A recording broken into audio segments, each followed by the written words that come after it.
मित्रांनो नमस्कार. राजकारणाच्या तोऱ्या विद्येशिवाय हाती येणार नाहीत असे डॉक्टर बाबासाहेब आंबेडकर 14 जानेवारी 1948 रोजी मुंबई येथील धोबी तलाव नाईट स्कूलमध्ये झालेल्या वक्तृत्व स्पर्धेच्या वेळी केलेले भाषण आज त्यांच्याच शब्दामध्ये पाहणार आहोत.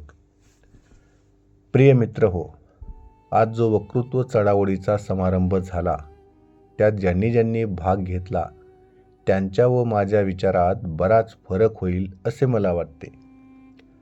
ज्यांनी या चढाओढीमध्ये भाग घेतला त्याचे कार्य मोठ्या उत्सुकतेचे झाले असेल असे म्हणवत नाही.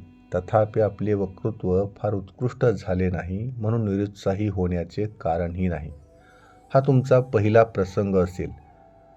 ज्यांनी कंबर कसून एवढ्या समुदायापुढे बोलण्याचे धैर्य दाखवले ते कौतुकास पात्र आहेत. वक्तृत्व ही एक कला आहे. ती दीर्घोद्योगाने कमवावी लागते.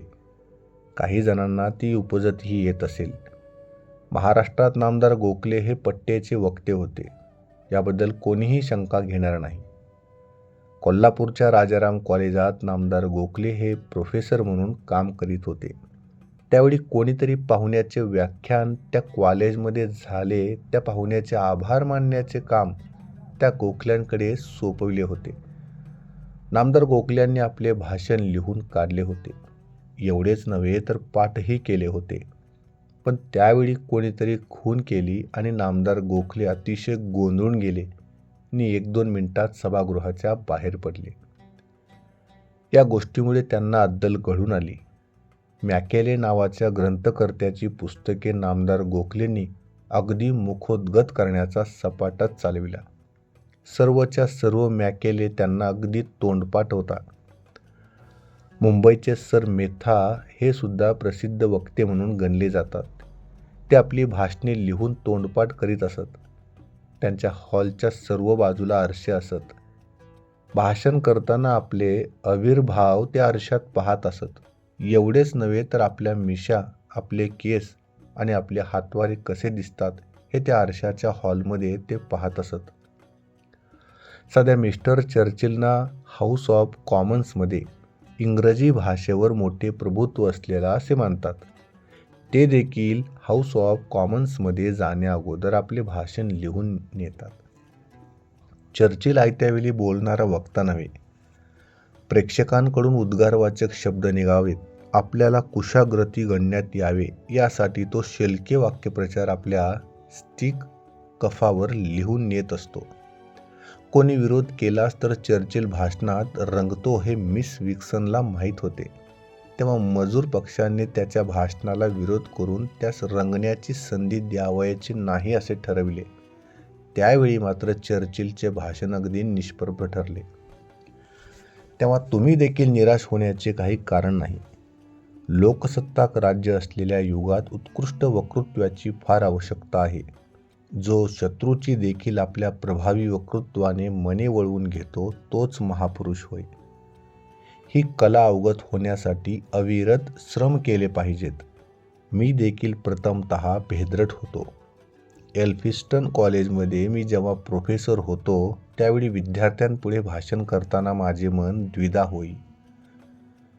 उच्चवर्णीयांपुढे महाराचा पोरगा बोलताना त्याची टिंगल होई अशी भीती मला वाटत असे. मी वादविवाद मंडळामध्ये फारसा भाग घेतला नाही. मी चांगला बोलू शकेन असे त्यावेळी मला वाटत नसे. मी इंग्रजी भाषा चांगल्या तऱ्हेने लिहितो, निदान माझे मला तरी त्यावेळेस वाटत असे. मी फार पराकाष्ठेचे प्रयत्न याबाबतही केले आहेत. 13 वेळा मी माझे भाषण लिहून काढले आहेत. यापेक्षा कोणालाही काही अधिक सांगता येणार नाही अशी जेव्हा माझ्या मनाची पक्की खात्री होईल तेव्हाच भाषण करीत असे. आज थोडे जे काही बोलू शकतो ते पूर्व परिश्रमाने अवगत केलेल्या ज्ञानामुळेच बोलतो असे म्हणावे लागेल. आज झालेल्या विद्यार्थ्यांच्या भाषणाकडे मी वक्तृत्वाच्या दृष्टीने पाहत नाही. भाषणाकडे माझे लक्ष दुसऱ्याच गोष्टीत होते. सर्वांच्या भावनांमध्ये मला एकच सुंदर दिसला. ही उल्लेखनीय गोष्ट आहे. माझ्या मनाला पटू लागले की मी 20 वर्ष शेतकऱ्याप्रमाणे शेती केली, नांगरट केली, दगडधोंडे बाजूला काढले तिच्यामध्ये अंकुर फुटला आहे. मी असंख्य लोकांपुढे भाषणे केली आहेत. चिक्कार लोक माझ्या भाषणात येत असत. त्यावेळी मला असं वाटे की माझी बुवाबाजी तर नव्हे ना. पण जी आजच्या तरुणांमध्ये जागृती दिसून आली त्यावरून त्यांना संसारात दर्जाने राहावयाचे आहे, पूर्वजांप्रमाणे कलंकित म्हणून राहावयाचे नाही, हा एकच सूर सर्वांच्या भाषणात मला दिसून आला. शिक्षण, विद्या या गोष्टींशिवाय आपला उद्धार होणार नाही. मी माझ्या आयुष्यात अनेक कार्य अंगीकारली. राजकारणात माझा विशेष महत्त्वाचा काळ गेला. सध्या राजकारणाच्या दोऱ्या उच्चवर्णीयांच्या हातात आहेत. त्या दोऱ्या तशाच हाती ठेवण्यासाठी उच्चवर्णीयांची धडपड चाललेली आहे. उच्च प्रतीच्या साऱ्या जागा पटकविण्यासाठी जी विद्या पाहिजे ती अजून उच्चवर्णीयांखेरीज इतरांना प्राप्त झालेली नाही. जिच्या हाती पाळण्याची दोरी तीच असे काही म्हटले जाते. अगदी त्याचप्रमाणे राजकारणाच्या दोऱ्या विद्येशिवाय आपल्या हाती येणार नाहीत. राजकीय सत्ता हाती यावी म्हणून अनेकांनी प्रयत्न चालविलेले आहेत, पण त्यांना यश येत नाही. ह्या तफावतीत अधिष्ठान हेच आहे. इंजिनियर, कलेक्टर वगैरे जागा फक्त उच्चवर्णीयांना शिक्षणामुळे मिळतात. 100पैकी जवळजवळ 99 इंजिनियर, 99 कलेक्टर असे उच्चवर्णीयांचे असतात. त्यामुळे त्यांच्या हाताखालील जागा ते आपल्या लोकांना देत असतात.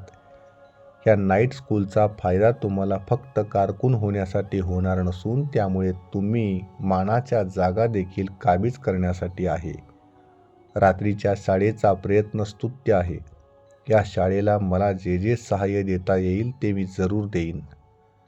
वार्षिक 1000 रुपयांची ग्रँट नाईट स्कूलला देण्याचे मी निश्चित केले आहे. तसे जे काही 200-300 रुपये श्रमिक पुस्तकांसाठी लागतील तेही देईन. म्हणजे जे जे म्हणून मला देता येईल ते सर्व काही देईन. तुम्ही सर्वांनी याचा फायदा करून घेतला पाहिजे. तुम्ही स्वच्छ राहिले पाहिजे.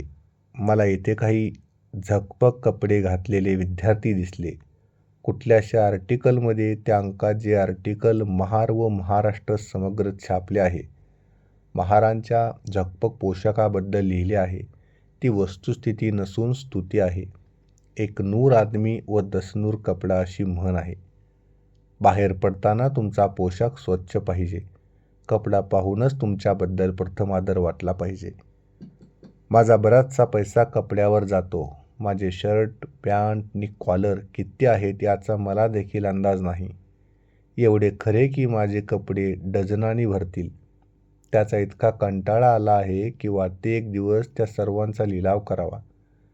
जसे तुम्ही स्वच्छ राहिले पाहिजे तसे स्वाभिमानानेही स्वच्छ पाहिजे. पाटील मी तुमच्या जोड्यातलाच आहे हे विचार सोडून दिले पाहिजेत.